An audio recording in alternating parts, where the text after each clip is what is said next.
میرے نبی کریم صلی اللہ علیہ وسلم نے فرمایا جو عورت بن سنور کے بازار جائے، اب تو خیر بیویاں برقع پہن کے جاتی، برقعے پہ بھی کڑھائی کی ہے، برقعے پہ بھی کام کرایا، برقعے پہ جو کام اور نقش نگاری ہوئی ہے وہ 10,000 کی ہے۔ برقع پردے کے لیے پہنا تھا، دکھانے کے لیے۔ یہ کیسا برقع ہے کہ اس نے برقع بھی پہنا ہوا ہے اور برقع بھی اس نے فیشن والا پہن لیا ہے؟ یہ کس طرح کا؟ اس تو پردے کو پردے کی ضرورت پڑ گئی۔ میرے حبیب پاک علیہ السلام نے فرمایا بلا ضرورت، عورت کو اجازت ہے بیمار ہو تو ڈاکٹر کے پاس جائے، عورت کو اجازت ہے ضرورت پڑ جائے گھر میں سودا سلف نہ آتا ہو تو لینے چلی جائے، عورت کو اجازت ہے اگر گواہی کی ضرورت پڑ جائے تو پردہ کر کے قاضی عدالت کے پاس گواہی دینے جائے، عورت کو اجازت ہے حج پہ جائے، عورت کو اجازت ہے عمرے پہ جائے، عورت کو اجازت ہے کہ اگر کسی وقت جہاد کے لیے عورتوں کی ضرورت پڑ گئی تو حضرت فاطمہ اور جناب عائشہ کی سنت ادا کرے، جہاد کو جائے۔ لیکن اگر عورت موج کرنے جائے اور روز کہے وہ دیکھیں نا فلاں پارک میں تھے آپ تو کبھی گئے ہی نہیں، فلاں جگہ تھے آپ کے پاس تو فرصت ہی نہیں، فلاں میری سرگودے والی بہن کا خامن تو روز لے کے جاتا ہے آپ نے تو کبھی توجہ ہی نہیں فرمائی۔ روز پیغام دیتی رہے میرے حبیب کریم سید عالم صلی اللہ علیہ وسلم نے فرمایا جو بی بی بن سنور کے بلا ضرورت بازار جائے، نبی پاک علیہ السلام نے فرمایا ایک قدم وہ اٹھائے گی تو اس پر اللہ کی لعنت برسے گی، فرشتوں کی لعنت برسے گی، زمین والے لعنت برسائیں گے، آسمان والے لعنت برسائیں گے۔ اور میرے حبیب بولے تو فرمایا جب اللہ کی لعنت برسے گی تو میں بھی اس بی بی پہ لعنت ہی کروں گا جو بی بی بن سنور کے جائے۔ اور آگے سن لیں میرے حبیب نے فرمایا اگر اس کا خامد راضی ہو اس کے بن سنور کے بازار جانے پہ، آپ ناراض ہو جائیں، اللہ کرے اس بات پہ ہو ہی جائیں اور اللہ کرے بدل جائے نظام، جو خامد خود میک اپ کرا کے تیار کرا کے پارٹی میں لے کر کے جائے، جو سامنے والی فرنٹ سیٹ پہ خود بغیر نقاب کے اس کو بٹھائے، جو موٹر سائیکل کی پشت پہ خود تیار کرا کے بٹھائے اور جو خود کہے تو چلی جانا جا، تو شادی بھی تو دیکھا، فلاں کام بھی تو کرا، میں آزاد ہوں۔ میرے حبیب نے فرمایا جس کی بیوی بن سنور کے جائے، جس کی بیوی میک اپ کر کے جائے، چیلم پہ بھی بیوٹی پارلر سے ہو کے جاتی ہے، جس کی بیوی بن سنور کے نکلے وہ راضی ہو، وہ خوش ہو۔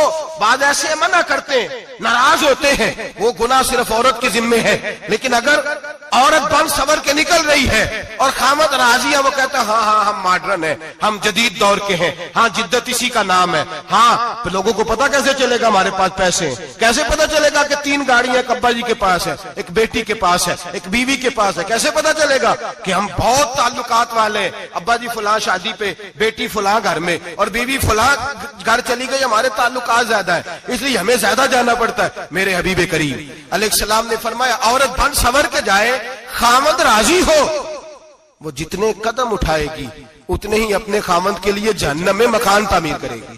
فرمایا اس کے خامد کے لیے اتنے مکان دوزخ میں تیار ہو گئے، وہ جلایا جائے گا، وہ تپایا جائے گا، وہ جہنم کی آگ کا ایندھن بنے گا۔ اور میں نے شاید آپ کو درجنوں بار حدیث سنائی ہو، میرے کریم رسول نے فرمایا بی بی ایک ہوگی پر 4 آدمیوں کو جہنم میں لے کے جائے گی۔ یا رسول اللہ کس کو؟ فرمایا باپ نے پردے کا نہیں کہا تو باپ بھی دوزخ میں جائے گا، اگر بھائی نے پردے کا نہیں کہا تو وہ بھی دوزخ میں جائے گا، شوہر نے پردہ نہیں کرایا تو وہ بھی جہنم میں جائے گا۔ وہ بیٹا جو کہتا تھا نا 1.25 لاکھ کا موبائل لینا ہے تو اماں نے گھر کے اندر شور ڈال دیا، مجبور کیا خامن کو لے کر کے دیا، اس بیٹے سے پوچھا جائے گا تو ساری ضدیں اماں سے منواتا تھا، یہ تو نے کیوں نہیں کہا پردہ کر لے؟ اور اب تو بی بی ذرا 40 سال کی ہوتی ہے تو کہتی ہے میری خیر ہے میں بوڑھی ہو گئی ہوں، میری خیر ہے، روٹیاں ساری کھاتی ہوں، باقی سارے کاموں میں جوانوں کی طرح ہوں، پردہ نہیں میں نے کرنا، میری خیر ہے، فلانا تو میرے بیٹے کی طرح۔ ظلم کی حد ہے، ظلم کی حد۔ کزن ایک دوسرے سے ہاتھ ملاتے، کزن، وہ کس مصیبت کا نام ہے؟ کہتے یہ بھائی ہے، او بھائی یہ بھائی ہوتا تو اس سے نکاح ناجائز ہوتا، اب چونکہ اللہ نے اس کے ساتھ نکاح کو حرام رکھا ہے تو یہ تمہارا بھائی ہو سکتا؟ میرے رسول کریم صلی اللہ علیہ وسلم نے فرمایا سور نجس العین ہے، کتا بالکل ناپاک نہیں ہوتا، کتا بھیگ جائے تو بعد اوقات ناپاک ہوتا ہے، یا کتے کے منہ سے تھوک نکلے تو ناپاک ہوتی ہے، سور نجس العین ہے، پورا ناپاک، خشک بھی ہو تو ناپاک ہے۔ میرے حبیب پاک علیہ السلام نے فرمایا ایک سور ہو وہ پہلے ہی ناپاک، اور دوسرا پھر وہ سور گند میں لپٹا ہوا ہو، غلاظت سور کو لگی ہوئی ہو۔ فرمایا ایک تو سور جو نجس العین ہے اور پھر وہ گند میں لپٹ جائے، غلاظت میں بھر جائے، اس کے پورے وجود کو گندگی لگ جائے، فرمایا وہ سور گندگی اور غلاظت میں لپٹا ہوا تیرے جسم سے لگ جائے تو اتنا برا نہیں جتنا غیر محرم عورت کا وجود تیرے وجود سے لگ جائے تو برا ہے. کس قدر تفصیل دی, کہاں سے بات شروع کی اور کہاں میرے نبی نے سکھائی. کزن ہاتھ ملا رہی ہے, کزن کے ساتھ بازار جایا جا رہا ہے, کزن کے ساتھ فلاں کام ہو رہا ہے, کزن کو چچا کا بیٹا بھائی ہوتا ہے, اگر یہ سگا بھائی ہوتا تو اس کے ساتھ نکاح ناجائز ہوتا. خدا را آ جاؤ, لوٹ آؤ, واپس پلٹو دین کی طرف, لوٹو اس تباہی سے نکلو. یہ جو آگ ہے, یہ جو بے سکونی ہے, یہ جو تماشا ہے, یہ لاکھوں کمانے کے باوجود جو بے برکتی ہے, یہ بڑی بڑی فوجوں کے باوجود جو روز میتیں اٹھتی ہیں, یہ جو روز جنازے پڑے جاتے ہیں, یہ جو روز بیٹیاں بیوہ ہوتی ہیں, یہ جو روز ماؤں کے سہاگ لٹتے ہیں, یہ ہماری نافرمانیاں ہیں. ہم دین کے معاملے میں ہم لوگوں نے نرمی شروع کر دی ہے, ہم اللہ اور اس کے رسول سے بغاوت کرنے لگے ہیں. میرے حبیب کریم سید عالم نور مجسم شفیع معظم صلی اللہ علیہ وسلم نے فرمایا زنا صرف شرمگاہ کا نہیں ہوتا. حضور نے فرمایا آنکھیں بھی زانی ہوتی ہیں, کان بھی زانی ہوتے ہیں, زبان بھی زانی ہوتی ہے. بخاری مسلم دونوں میں موجود ہے. صحابہ نے عرض کی حضور زبان کیسے زانی ہوتی ہے؟ فرمایا جو نماز کے باوجود گند بولتا ہے, غلیظ گفتگو کرتا ہے, وہ زبان کا زانی ہے. اور فرمایا جو روز گند دیکھتا ہے, وہ جتنی مرضی تہجدیں پڑھے, وہ آنکھ کا زانی ہے. اور جو گندی باتوں میں لذت محسوس کر کے سنتا ہے, وہ جتنا مرضی روز اٹھ کے مسجد میں جھاڑو دے, وہ کانوں کا زانی ہے. میرے نبی نے فرمایا آنکھ کا زنا بھی چھوڑ دو, کان کا زنا بھی, بولیے کان کا زنا بھی, زبان کا زنا بھی. مسند امام احمد بن حنبل اٹھائیے. ایک صحابی نے عرض کی حضور نماز میں دل نہیں لگتا, میرا قرآن پاک میں دل نہیں لگتا, درود و سلام میں دل نہیں لگتا. آمنہ کے معصوم لال نے کیا جواب دیا؟ حضور نے فرمایا جا اپنی نظر جا کے پاک کر لے, اللہ کے نبی کا وعدہ ہے تیرا سجدے میں دل لگنے لگ جائے گا. جا اپنی آنکھ کو طہارت دے, وضو کرا, نظروں کو پاک کر, اللہ کے رسول کا وعدہ ہے تیرا قرآن پاک میں دل لگے گا. جا کے اپنی نظر کو پاک کر, وعدہ ہے تیری زبان پہ درود و سلام جاری ہو جائے گا, اللہ کا ذکر جاری ہو جائے گا. میرے بھائیوں, عورت کا پردہ, عورت کا حجاب دین میں اسی طرح فرض ہے جس طرح نماز فرض, جس طرح روزہ فرض ہے, جس طرح زکوٰۃ فرض ہے, اسی طرح عورت کا پردہ بھی فرض ہے. اگر کسی گھر میں عورت پردہ نہیں کرتی, اس گھر کے مکین سارے اللہ کے حضور جواب دے ہیں. میرے حبیب کریم علیہ السلام نے جس عورت کو پسند کیا, جس عورت کی تعریف کی, جس عورت کی بابت میرے نبی نے ارشاد فرمایا, وہ بڑے خوبصورت لفظ ہیں, صاحب احکام القرآن نے لکھے ہیں. میرے حبیب پاک نے صحابہ کی محفل سجائی, مجمع کھچا کھچ مسجد بھر گئی. حضور نے فرمایا بول کے بتاؤ خیر النساء کون سی ہے, عورتوں میں سب سے اچھی بی بی کون سی ہے, بول کر کے بتاؤ. حضرت صدیق اکبر سے لے کر مولا علی تک, حضرت علی سے لے کر جناب بلال تک, حضرت سلمان فارسی سے لے کر عبداللہ مزنی تک بھرا پڑا ہے مجمع. حضور نے فرمایا بولو سب سے اچھی عورت کون ہوتی ہے؟ ایک صحابی کہنے لگے حضور جس کی نماز قضا نہ ہوئی ہو. فرمایا وہ بھی اچھی ہے پر تم میری مراد کو نہیں پہنچے. ایک نے کہا حضور جو خامد کی تابع دار ہو. فرمایا وہ بھی اچھی ہے پر تم میری مراد کو نہیں پہنچے. ایک صحابی نے کہا یا رسول اللہ جو پاک دامن ہو. حضور نے فرمایا تم میری مراد کو. حضرت علی فرماتے ہیں جب سب کے جواب غلط ہو گئے تو میں, قد میرا چھوٹا تھا, میں پیچھے بیٹھا تھا, میں گردن جھکا کے پیچھے سے نکل گیا. سیدہ طیبہ طاہرہ حضرت فاطمہ الزہرا رضی اللہ تعالی فرماتے ہیں بی بی صاحب کے پاس پہنچا. میں نے کہا فاطمہ حضور نے سوال کیا ہے. تو حضرت فاطمہ بھی گویا مسکرا کے کہنے لگی علم کے شہر کے دروازے تو آپ ہی ہیں, تو آپ یہاں آ گئے. کہا حضور نے سوال کیا ہے اور مجھ سے لے کر ابو بکر عمر عثمان غنی تمام کو کسی کو جواب نہیں آیا. حضور نے پوچھا بہترین عورت کون ہوتی ہے, بہترین خیر النساء, بہترین بی بی کون ہوتی ہے؟ تو حضرت سیدہ فاطمہ کہنے لگی علی بڑی سادی سی بات تھی, سمجھ نہیں آئی. کہ فاطمہ بتلا دو اتنی سادی ہے. تو حضرت فاطمہ کہنے لگی سب سے بہترین عورت وہ ہوتی ہے نہ کبھی غیر محرم نے وہ بی بی دیکھی ہو. اگلے جملے بھی یاد رکھنے, نہ کبھی غیر محرم نے وہ بی بی دیکھی ہو. اور فرمایا نہ اس بی بی نے کبھی کوئی غیر محرم دیکھا ہو. صرف مرد پہ پابندی نہیں کہ وہ عورت نہ دیکھے, فرمایا عورت پہ بھی پابندی ہے کہ وہ بھی غیر محرم کا چہرہ نہ دیکھے. فرمایا بی بی نے بھی غیر محرم نہ دیکھا ہو, وہ خیر النساء ہے, وہ سب سے اعلیٰ. حضرت علی کہتے میں جھٹ سے آیا, پیچھے بیٹھا, بات ابھی جاری تھی, میں نے ہاتھ کھڑا کر دیا. میں نے کہا حضور میں بتاؤں؟ نبی پاک نے فرمایا بتلاؤ. تو کہتے میں نے کہا حضور بہترین بی بی وہ ہوتی ہے جس نے نہ کبھی غیر محرم دیکھا ہو اور نہ غیر محرم نے کبھی اسے دیکھا ہو.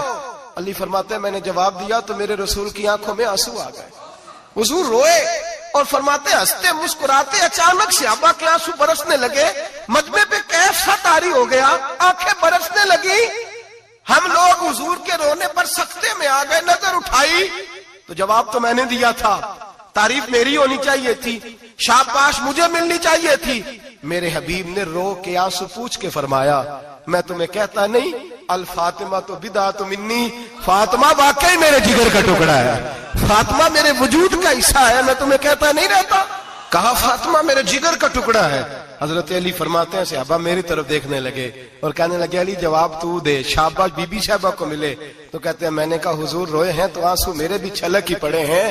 فرمانے لگے لفظ میرے ہیں پر سوچ اس بیٹی کے ہے جس کی تربیت محمد عربی نے فرمائی ہے.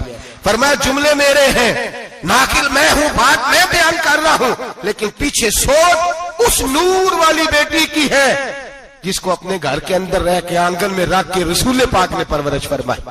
حضرت فاطمہ فرماتی ہیں حضرت علی میرے پاس دوڑے آئے اور کہنے لگے فاطمہ چل مسجد, پتہ نہیں حضور کو کیا ہو گیا.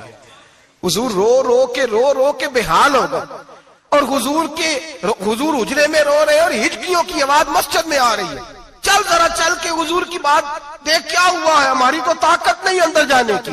سیدہ طیبہ طاہرہ حضرت فاطمہ جھٹ سے پردہ اوڑا, حاضر خدمت ہوئی, اندر گئیں. کہتی ہیں حضور کے کندھے پہ ہاتھ رکھا تو محبوب بیٹی کے ہاتھ کی ٹھنڈک محسوس کی, سر سجدے سے اٹھایا. فرمایا فاطمہ آ گئی ہو؟ حضور آئی. فرمایا چل بیٹی تو بھی ہاتھ اٹھا اور میری امت کی بیٹیوں کے لیے دعا مانگ. چل تو بھی ہاتھ اٹھا, میری امت کی بہنوں ماؤں کے لیے دعا مانگ. محبوبہ کیا ہوا؟ میرے حبیب نے فرمایا رات مجھے دکھایا گیا ہے دوزخ میں کچھ بیبیاں ہیں, ان کے بال فرشتوں نے باندھے ہوئے ہیں اور انہیں گرز مار رہے ہیں, وہ چیختی چلاتی ہیں اور مدد کے لیے پکارتی ہیں, وہ بڑی تکلیف میں ہیں. تو بی بی صاحب عرض کرتے ہیں یا رسول اللہ ان کی غلطی کیا ہے؟ تو میرے نبی نے فرمایا وہ باریک دوپٹہ اوڑھتی تھی, وہ باریک دوپٹہ اوڑھتی تھی, ان کے بال چمکتے تھے, غیر محرموں کی نظر پڑتی تھی, انہیں دوزخ میں سزا ملے گی, وہ چلائیں گی, چیخیں گی, ان کی مدد کو کوئی نہیں پہنچے گا. چل تو ہاتھ اٹھا دعا مانگ. حضرت فاطمہ امت کو پیغام دیتی ہیں پردہ اوڑھ لو, حجاب میں آ جاؤ. حضرت سیدہ زینب حضرت فاطمہ کی وہ لخت جگر جو میدان کربلا میں امام حسین برابر کی شریک رہی سیدنا امام حسین کے ساتھ. یحییٰ بن معین کہتے ہیں میں 15 سال تک حضرت زینب کا پڑوسی رہا ہوں. 15 سال, گھر برابر ہوتا ہے نا, بندہ بی بی دیکھ ہی لیتا ہے. وہ بی بی کبھی پردہ ڈال کے جا رہی ہے دوائی لینے, کبھی نظر آئی جاتی ہے. کہتے ہیں 15 سال میں سیدہ فاطمہ کی بیٹی کا پڑوسی رہا ہوں. میں نے کبھی برقعے میں چھپی ہوئی زینب بھی نہیں دیکھی, برقعے میں چھپی ہوئی زینب بھی کبھی نہیں دیکھی. حضرت عبداللہ بن جعفر طیار جناب علی المرتضیٰ کے بھائی تھے, ان کے بیٹے کے ساتھ ان کا نکاح ہوا تھا, بیمار ہو گئی. تو حضرت عبداللہ کہنے لگے زینب چل تجھے حکیم کے پاس لے جاؤں, طبیب کے پاس لے جاؤں. تو حضرت زینب کہنے لگی آپ جائیے میرا حال بتا کے دوائی لے آئیے. تو حضرت عبداللہ جعفر طیار کہنے لگے شریعت میں گنجائش ہے ڈاکٹر کے پاس جانے, حکیم کے پاس جانے کی گنجائش ہے, تو چلتی کیوں نہیں؟ تو حضرت زینب کہنے لگی شریعت میں گنجائش تو ہے پر عبداللہ میری مجبوری یہ ہے کہ میں فاطمہ کی بیٹی ہوں. شریعت میں گنجائش تو ہے پر میری مجبوری یہ ہے کہ میں حسین کی بہن ہوں. شریعت میں گنجائش ہے پر میں حسن کی بہن ہوں. شریعت میں بڑی گنجائش ہے پر لوگ مجھے محمد عربی کی نواسی کہتے ہیں.